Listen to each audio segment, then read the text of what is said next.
Un de ces jours à dîner, l'empereur se trouva sous les yeux une de ses propres assiettes de campagne aux armes royales.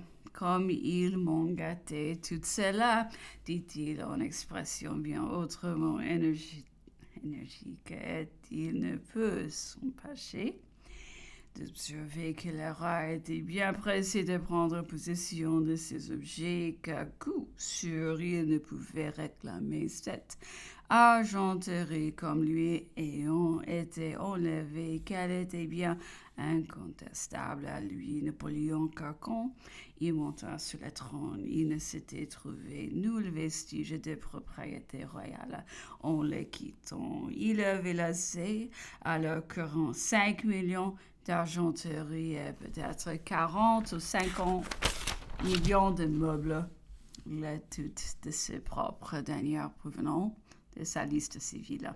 L'empereur, dans la conversation d'une de ces soirées, a raconté l'événement des Brumaires.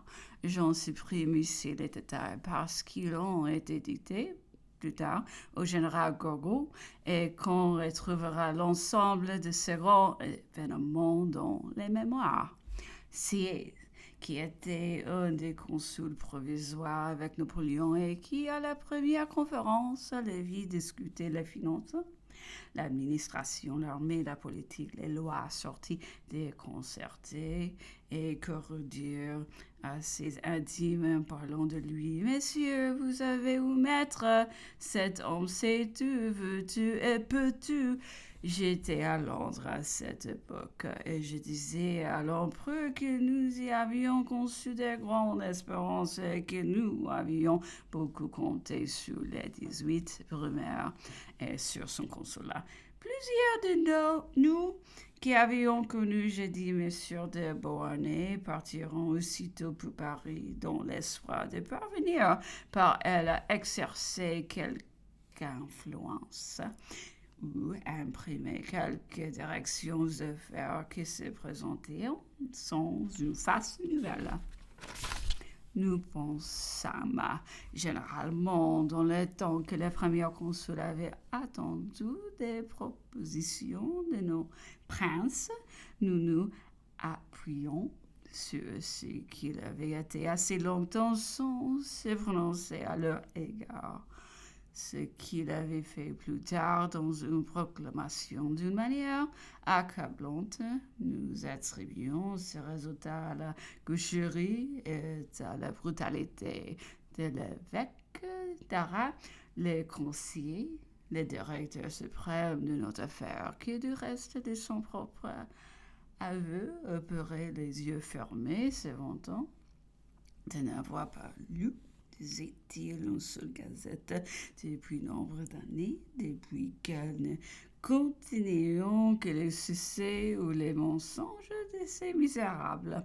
Au moment du consulat, quelqu'un ayant voulu lui donner l'idée de tenter quelques négociations auprès du consul pour l'intermédiaire de Madame Bonaparte, et refusa la chose avec indignation et dans les termes les plus sales et les plus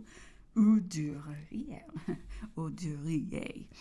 Ce qui força l'auteur de la proposition de lui dire que de telles expressions n'étaient en guère épiscopales et qu'il ne les avait certainement pas lues dans son bréviaire. Dans le temps même, il apostropha grossièrement le duc de Choisy à la table même du prince, et on fut pensé tout aussi vertement le doute passe que le duc de Choiseul, sortant des prisons de Calais et échappant à la mort par les bienfaits du consul, a terminé le renseignement que lui demandait le prince Bonaparte, en protestant que pour lui désormais il ne pourrait plus de s'avouer une reconnaissance personnelle. L'empereur disait à tout cela qu'il n'avait jamais songé au prince que les phrases auxquelles Je faisais allusion étant d'un des autres consuls et son motif particulier, que nous semblions d'ailleurs de nous être jamais doutés de l'opinion du dédain, que s'il eût pour les princes des dispositions favorables, il n'eût pas été en son pouvoir de les accomplir. Toutefois, il avait reçu à ce temps-là des ouvertures de Mittau et de Londres.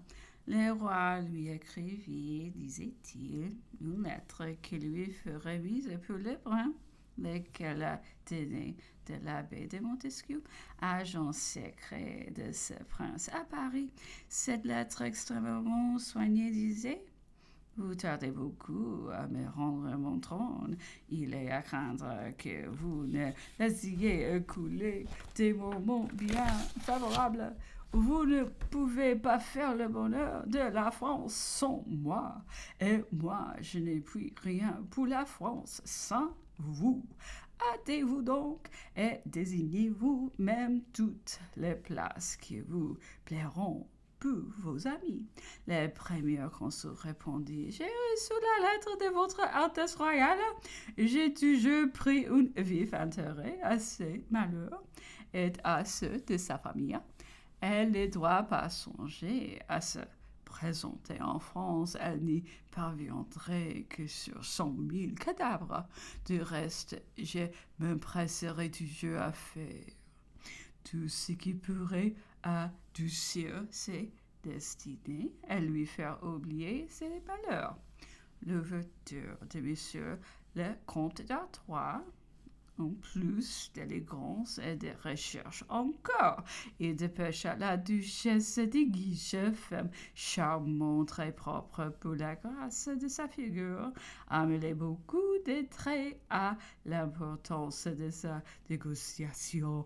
Elle pénétra facilement auprès de Madame Bonaparte, avec laquelle toutes les personnes de l'ancienne cour avaient des contacts naturels. Elles ont reçu un déjeuner à la Malmaison et durant le repas parlons de Londres, de l'émigration de nos princes. Madame de Guiche raconta qu'il y avait peu de jours étant chez monsieur le comte d'Artois, quelqu'un parlant des affaires avait demandé au prince ce qu'on ferait pour le premier consul si rétablissait le Bourbon. Ce prince avait répondu: d'abord, connétable, et tout ce qui s'ensuit, si cela lui plaisait, mais nous ne croyons pas que cela fût encore assez. Nous élèverions sur le carrousel une honte et magnifique colonne sur laquelle serait la statue de Bonaparte, couronnant les Bourbons.